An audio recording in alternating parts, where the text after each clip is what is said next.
హరి ఓం తత్సత్ జయ గురుదేవ్. ఓం శ్రీకృష్ణాయ నమ. శ్రీ గీతాదేవతాయ నమ. భగవద్గీత 9వ అధ్యాయం రాజవిద్యా రాజగుహ్య యోగంలో 14 శ్లోకాన్ని పరమాత్మ తెలియజేస్తున్నారు.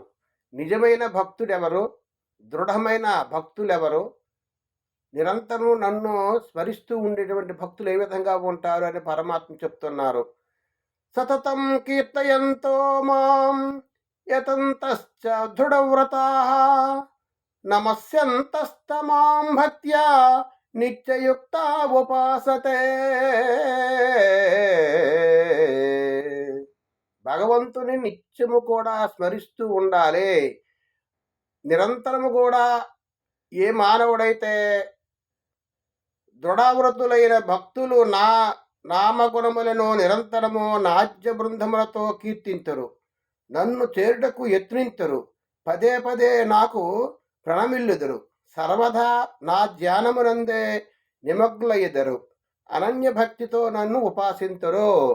నిత్యము కూడా నామస్మరణ చేస్తూ, భగవంతుని యందే ధ్యానిస్తూ, భగవంతుని భజన చేస్తూ, భగవంతుని కీర్తిస్తూ నిరంతరం ఎవరైతే భగవన్నామస్మరణ చేస్తూ ఉంటారో వారు అనన్య భక్తితో నన్ను ఉపాసించరు. భగవంతుని మనం ఉపాసించాలి. ఎవరో కృష్ణ పరమాత్మను మనం ఉపాసించాలి. కృష్ణం వందే జగద్గురం. కృష్ణ పరమాత్మను మన నిరంతరము కూడా నామస్మరణతో ఆయన తాలూకా గుణాలను మనం స్మరిస్తూ నిరంతరము కూడా కృష్ణ కృష్ణ కృష్ణ హరే రామ హరే కృష్ణ కృష్ణ కృష్ణ అనే భావంతో నిరంతరము ఏ వస్తువు చూసినా, ఏ మనిషిని చూసినా, ఏ పదార్థాన్ని చూసినా ఈ సర్వప్రపంచంలో ఉన్నటువంటి కృష్ణ పరమాత్ముడే. అటువంటి సాక్షాత్ పరబ్రహ్మ స్వరూపుడే కృష్ణుడు. కాబట్టి మనం భగవత్ స్వరూపమైనటువంటి కృష్ణ పరమాత్మను మన నిరంతరము కూడా ఆ రూపాన్ని మనకి ఉండాలి. భగవంతుడు మనకు కనిపించడు, కానీ భగవత్ స్వరూపంలో ఉన్నటువంటి సగుణ రూపంలో కృష్ణ పరమాత్మ మనకి వచ్చారు.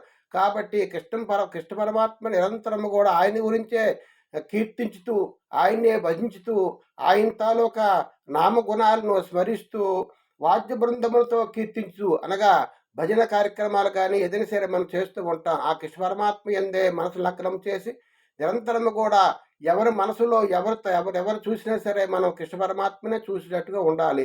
ఆ విధంగా మనం నిరంతరం కూడా ఎవరు భజిస్తారో వారు నన్ను పొందుతారు. ఆ విధంగా చెప్తున్నారు. పదే పదే నాకు ప్రణమిల్లుదురు, సర్వదా నా ధ్యానమునందే నిమగ్నులయ్యెదరు, అనన్య భక్తితో నన్ను ఉపాసిస్తున్నారు. అనన్య భక్తితో మనం పరమాత్మను ధ్యానిస్తూ ఉండాలి. ఎవరు నాలో ఏదైతే పరమాత్మ ఉందో అందరూ అదే పరమాత్మ ఉంది. కాబట్టి నేను కూడా ఆత్మస్వరూప సంబంధించిన వాడును